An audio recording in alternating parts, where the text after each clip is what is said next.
Formal na kinilala ang Pamplona Police Station matapos nitong muling makamit at mapanatili ang drug-free workplace status sa isang seremonya na ginanap sa Pamplona Sport and Cultural Center, Sentro Pamplona, Cagayan, nito lamang ika-27 ng Nobyembre taong kasalukuyan.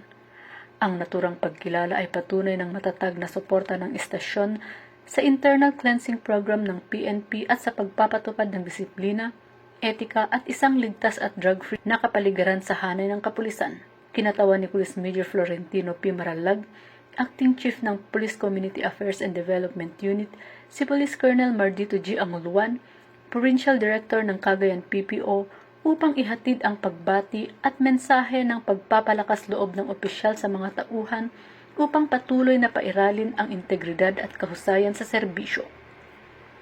Nagpasalamat naman ang hepe ng Pamplona Police Station na si Police Major Llewellyn D. Guzman sa lahat ng katuwang at stakeholders para sa kanilang suporta sa pagpapatatag ng advokasya ng Pamplona Police Station tungo sa isang drug-free at service-oriented na kapulisan. Sa pagkilalang ito, muling pinatunayan ng Pamplona Police Station ang kanilang dedikasyon sa profesionalismo, pananagutan at tapat na paglilingkod sa komunidad. Mula dito sa Lambak ng Cagayan, ako ang inyong PNN correspondent, Patroluman Balyada, alagad ng batas, tagataguyod ng Balitang Pulis.